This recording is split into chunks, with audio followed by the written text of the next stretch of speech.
Hello, hello, Sunrise Extra on a Tuesday. We had some few technical problems yesterday, so we missed you.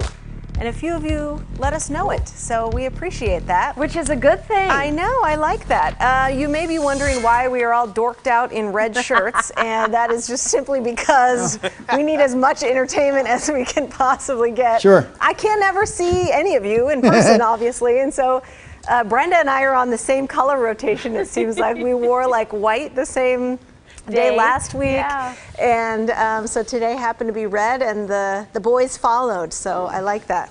Unity.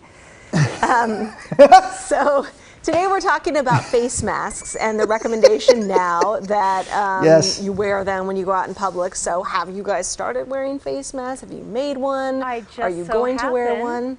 Tell me. Ooh, I have one here. what'd you make it out of? I can't quite see. I didn't actually make it. that's cool. People are taking good care of me.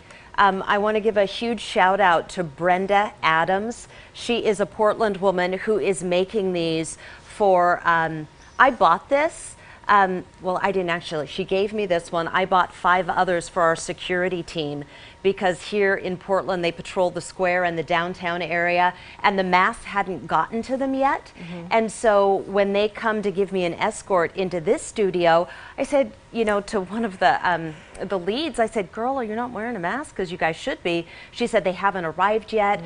You know, they could be a week out. And so I said, I have a friend. I know somebody. And I reached out to Brenda, and she whipped up 5 masks that went with their security uniforms because they had to be a certain solid color.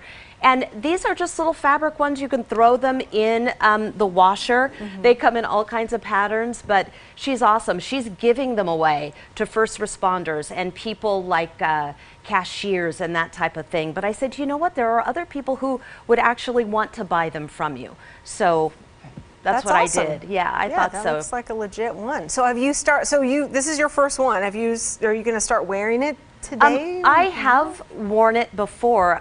Like I said, people have been kind of taking care of me. A family member gave me a mask. So when I went out on Friday for the first time to the grocery store, I put the mask on because I thought it was important. That's the guideline. That's what health officials are saying. And I just wanted to kind of set that example. And, you know, they're saying it's not so you won't catch the virus. It's by chance so you won't spread it to somebody else. But it can't hurt, I don't think, either way. So yeah, when I'm out, I am wearing them.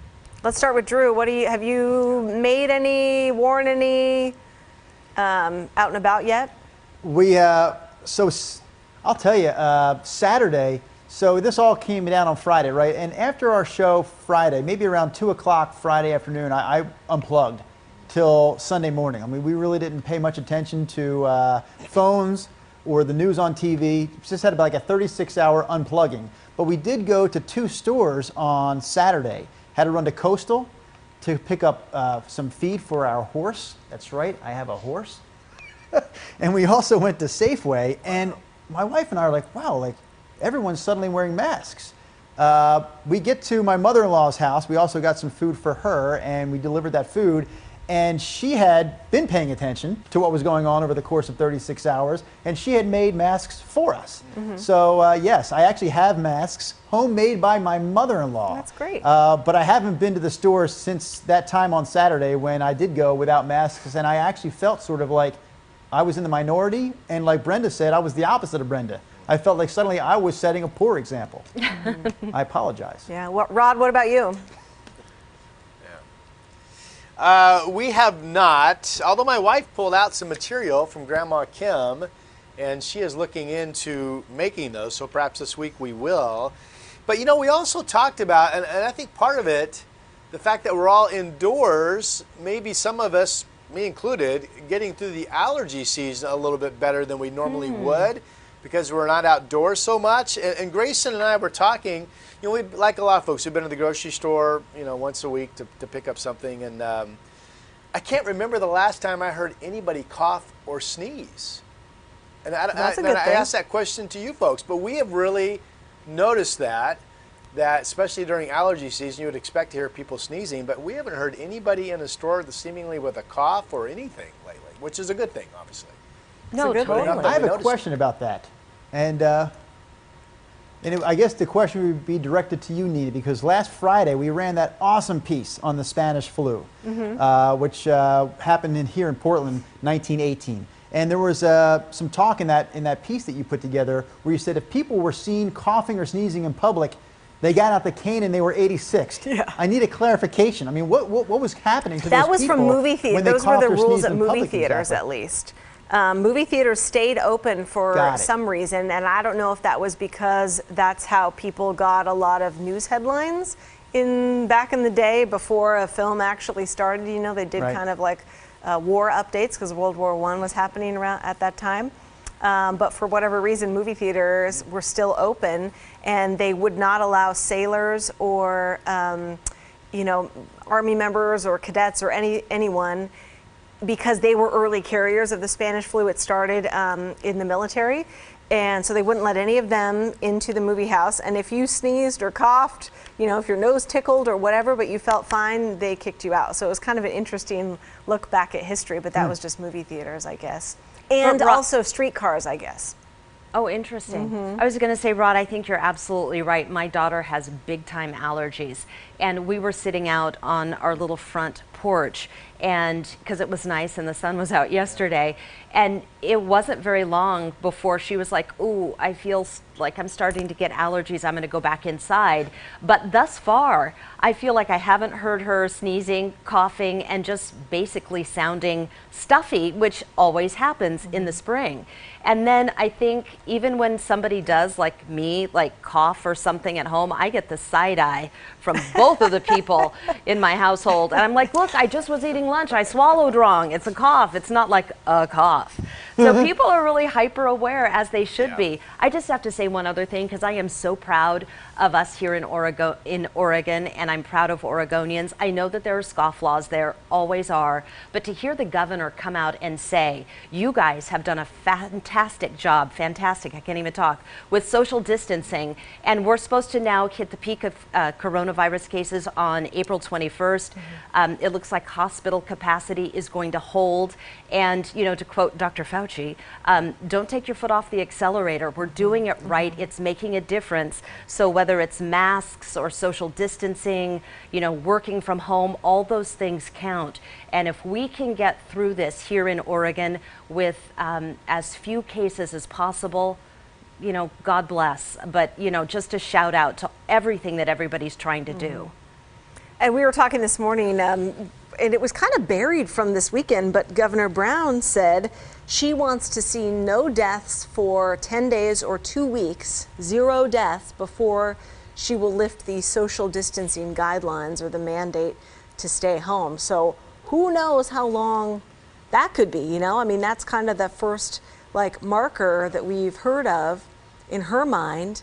Of how long we could all be doing this for. I mean, right now it's kind of like May 1st is the date out there, at least for Oregon, of, schools are still supposed to start up April 29th, which, Washington has canceled all of its in-person classes. So it's interesting. 0 deaths as a marker. That could be who knows how long if we peak on the 21st. But I just got a hold of a mask yesterday. My husband brought some home from work that were given to all the families and firefighters and fire staff and stuff. And so he got some for myself and our daughter. And so that's going to be weird. We haven't taken her anywhere. We'll go for drives in the car and kind of peek out the window, and we'll go for walks in the neighborhood. But I just can't imagine putting a little mask, she's not going to the grocery store or anything like that, but on a 2-year-old, to kind of explain that, and then she's going to be touching her face more, and so I don't know. I will definitely wear one going to the grocery store, but it would be weird for a little, how to explain that to a little child? Yeah. I don't know. Well, I think I could tell you that that too, not much explanation is needed, probably. Yeah. Drew? Yeah, she'd probably think it'd be cool to, if mom and dad are doing it, she's like, hey, I'm on board too. Whatever you guys doing, I'll follow. It's typical. Maybe your daughter's different. Maybe she wants to do everything the opposite of what mom and dad are doing. Very her nature. But I will say that around the neighborhood, and we don't have a lot of kids. We moved onto a different street, I should say, last May. And on this street, there are very few kids our kids' age, but there are a couple of girls next door, and they were out riding their bikes just on our street over the weekend on Sunday. So were our boys, and none of the kids were wearing masks that day. Now they weren't getting that close to each other. Obviously, they were on bikes and keeping their distance from each other. But that hasn't happened on the street anyway. And our kids haven't been inside of a grocery store in at least 3 weeks. I mean, I've been the only person in our family to actually walk in to a grocery store. My wife went into Coastal with me on Saturday. So I don't know if our kids are going to be wearing the masks just to be playing outside, and I don't know if I'm doing that wrong, to be quite honest. That's kind of what I'm going to do is I'm not taking her anywhere. We're going outside. She doesn't, I don't think you need one on a bike. And so, if we have to go into a store or something, we'll definitely wear one. But I don't know. But who are we to say? I don't know if maybe they should have one on a bike. Well, so if I could get a little droplets, clarification, right? It makes absolute sense in the store. Yeah. You know what I was thinking this weekend, because we had people coming out in droves in our neighborhood, and the weather's nice, we're all cooped up, people really do want to get out, but I thought, I wonder if it hits 70 and everybody comes out, especially in like a neighborhood, a couple streets or whatever, if that's going to kind of negate some of the ability to social distance. So that was one of my concerns. So far, so good, though, as far as I can tell, like back in our neighborhood. And I know, Rod, you've been making a point. When Joe Ranieri was here, he was making the point that we get it. We all feel like we love the sunshine, especially in Oregon. We want to get out there, but we still have to be mindful of the guidelines. Yeah. And, I think I said this last week, too. Boy, for those of us that are blessed to have, a backyard or some of our so-called private space where we can just get outdoors and enjoy walking in the grass, it's really nice. And, that's a big deal for people that live in apartments where obviously they can still get out and do social distancing and walk on the sidewalk or maybe go to an area park. But, being mindful of keeping your distance. And I will say up here in Clark County where I live, there's one green space called Salmon Creek Park that we've been to. And we were there over the weekend, and you really do notice, I think, people being mindful. My family needs to be this far away from these people that are coming and walking. So, good to see that, as the governor said in Oregon, we seem to be doing a pretty good job. The other thing I was thinking, Nina and Drew, maybe you could weigh in on this, but with people out and about exercising, that's the thing I also noticed in my neighborhood. We've got like runners out, and I don't know how you run with a mask, but some dude had one on, and we were like, good for you, because you know how you breathe hard and you're like, sweaty and droplets are going everywhere. So I'm like, if they really do hang in the air for a certain amount of time, maybe it is a good idea when you're out exercising. It seems like it's kind of an incompatible thing, but people are giving it a go. What kind of really caught and I think Drew's getting hey, you guys, this is how this works. Sorry, this is 16 minutes in. But if it's easier for you to text us, we love reading your live comments. I'm watching you guys on YouTube and Twitter. And Brenda's got you on Facebook Live. Drew's watching the live text if that's easier for you to send us a message that way, 503-226-5111. I just lost my train of thought. What was I talking about, Brenda? You said if it's easier. I was talking about exercising with a mask, and then you were talking about... I was talking about grocery store limits. Okay. Because you like to shop at QFC. I'm a Fred Meyer shopper, and today they're both owned by the same company, Kroger. And so they're kind of late to the game on this, but limiting customers now in the store. And Kroger is doing it by square footage.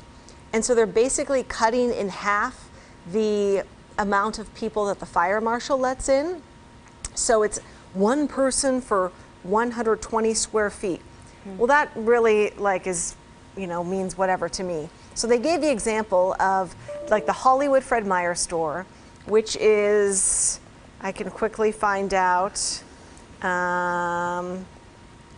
is 192,000 square feet. So that means that a maximum of 1,600 people can be in that store at one time. And that's the limit. Does that like Wow. boggle your mind? Yeah. That normally over 3,000 people would be allowed in the store at one time at a normal. Anyway, 1,600 sounds like a lot of people to Yes. me. So that was interesting. It, Yeah.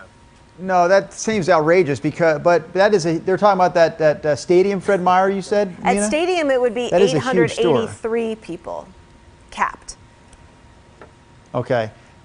Because, no, I would think at a crowded grocery store, I'm thinking like maybe 3 people in each aisle times 15 aisles, that's 45. Maybe, maybe Yeah, like a about couple 25 people at the hundred checkout people. stand total. Yeah. Yeah. I mean, I can't imagine that number, to be honest with Yeah, you. that's crazy. But it is cool, the technology they have in place already, and now they're going to use it for this purpose, where they can actually monitor and see how many people are in the store at any given time by the second. And so it is cool that they can monitor that, and I'm glad that they are going to enforce that. But like you said, I probably still don't want to go into a grocery store right now that has 800 and some people in it. That sounds outrageous. It does, No it thank you to does. that line. I've Rod been was trying- raising his hand. Oh, go ahead. Go, Rod. Well, I was going to say, the Home Depot up here that we've been to, Home Depots are huge, right? They're the size of a Target or a Walmart or a large Fred Meyer store. Yep. I believe I'm right when the person monitoring the line said only 100 people. I think that's what they said, 100 people inside the store at one time, which if that's true would be far less than what Kroger is saying. 100 people. I know around here, I've been going to the grocery store like right after work, so like around 1 o'clock in the afternoon. But I needed to pick something up from New Seasons, and there's one like in Northwest Portland. And I called first because I knew that they were limiting, one of the first ones to Yeah. limit customers inside their store. And the guy who answered the phone said that there was about a 30 to 45 minute wait just to get in the store. However, they were shuttling in. And I was over in Southeast the other day, and I saw a line outside of Trader Joe's. So Kroger is now kind of catching up to that. It'll be interesting to see what that looks like when people say go shopping on a weekend. But it is When it's kind of way the busier. new normal. Yeah, when New it's way Seasons is busier. doing, they have walkie-talkies. It's like one in, one out. And they already have the shopping cart clean for you when they hand it to you. Hey, we want to check in on Twitter. Dotes McGoats, one of our favorite Twitter handles here on Sunrise Extra, says, my Yes. 4-year-old has a mask. We got her, but I haven't needed to use it yet. But I think it's interesting when I've been walking how much friendlier people are right now. We stay apart, almost everyone says hi. I've totally noticed that too, and I love it. It's just kind of acknowledging like, hey, I'm not trying to be rude to Yes. you or move across the street, because it's almost like if you're walking and you see someone from afar like walking towards you, who's gonna be the first one to like dart across the street? And if it's the other person, I kind of take offense for just a second. I'm like, well, they're moving away from me, but I understand, it's okay. Yeah, I do the opposite. I'm like, thank you. I'll do it next No. time for somebody else. I appreciate you yielding the right of way. Yeah. It is kind of cool. There is that acknowledgement going on right now. As when I walk through the neighborhood with our dog, and I see some people whose faces maybe I never saw before, but there is that kind of like that nod. We could even be across the street, but everyone's sort of acknowledging each other. And to me, what I'm thinking about at that time is like, hey, we're going through a difficult time now too. We're kind of all on that same page, and obviously some people's situations right now are more difficult and more dire than others. But we're all in this to some degree. And so I kind of like that right now, where everyone is just sort of giving each other the look, the nod, and like, hey, good to see you're out here today. I know you're going through some stuff. Me Yeah. too. Yeah. Have a nice night. It does seem like the neighborhood is tighter right now. Yeah. Can I read a couple from Please. Facebook?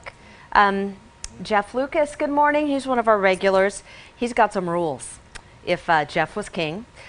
3 people per aisle, limit please, and you get 60 seconds to move to the next position. Really, you need to know what you need to get and you need to move on. I'm with you on that, brother. I'm with you. No, him and Han. Right, and then Julie Wyatt says, I'm doing curbside pickup for groceries, ordered a bunch of chicken online and staples from Boxed.com. I only go to the post office when I need to pick up supplies that have arrived. So that's her good kind idea. of order of operations right now. Have you guys ever ordered, Brenda, I know you've done that milk run a couple times, like Yes. cooking boxes. That Have you was done any super of those cool. since this has started? I haven't. We got online last weekend. My daughter was looking because I thought, well, maybe we shouldn't go into the grocery store. And we need to plan ahead because when we looked, I think it was Fred Meyer's website, they were like planning a week out. So we wouldn't have gotten groceries last week because everybody's doing the same thing. But like those HelloFresh or where they send you the ingredients and the recipe and you just cook out of the box. I ordered one. Mine comes tomorrow, and it's a great local company. It's based out of Seattle. It's called Acme Farms and Kitchen, and it's like organic, Oregon and Washington farmers, and they send you can choose whatever kind of recipes you want. But I'm excited to get that tomorrow, and I didn't have to go to the store. How long does it take to arrive? You have to order by like Thursday to get it the following Wednesday, so they can Okay. have enough time to tell the farmers and stuff, like however much stuff you want. Maybe I'll do that next week. Yeah, something kind that's of a fun good to idea. do. It is crazy right now because we're spending. I'm spending a lot less on gas. I think I told you guys. I last filled up my tank the last day I was there at KGW on March 19th. I have not put gas in my car since then, and it's not even. There was like no need to. I still have way more than half a tank left, like 3/4. So not spending any money on gas right now. But my grocery bill for the month is ridiculous. I mean, we're spending a lot more at the grocery store. We're only eating here, and the boys are home from school, so we're eating 3 meals a day, all 4 of us together, and we're just cranking. We're going through the refrigerator. Like on Sunday, it looks packed, and I'm like, what are we gonna do with all this food? And by Saturday, it's like, what happened to all the food? I know. It goes. Have you guys not done any takeout? I haven't done any takeout. We have. I'm a we little did a leery. pizza one. Yeah, Brenda's done none. I've done none. Brenda's done 0, right, Brenda? Yeah, you're right. Correct. Anybody else? Yeah. Oh, I It have. does. It's tough because we have done it. We ordered a pizza one night from the place up the street, Spectator, and then we went to Westland restaurants that are located near us, of course. And so we feel good about helping those guys out, but at the same time, every time I do think, is that the right thing to do? Are we doing the right thing for the family? I think if you're just careful. Rod, what about you? Well, I mean, kind of piggybacking on what Drew said, I mean, it's a difficult time because on the one hand, you do think about people that if you can help them out and keep them employed, that's a big deal. And one of my old neighbors, their daughter has managed the Red Lobster restaurant. I'll give them a shout out over by Vancouver Mall. Heidi's been with them for years and years and years and years. So anyway, we wanted to help her out. It's her and a cook basically. Wow. They're in the store all day running these orders, and so we did a family dinner from there, and it was we had it delivered, and it was very good. It was very good. And then on the one hand, it was nice to think we were helping out a good friend. Awesome. All right, you guys, we got to wrap it up. It was so good to connect with all you viewers again. Thank you, Men in Pajamas, Dotes McGoats, J.R. Raven, Suzanne. Who else have I forgotten? Stanford Walker, who was wondering where the heck we were yesterday. We will see you tomorrow. Bye-bye.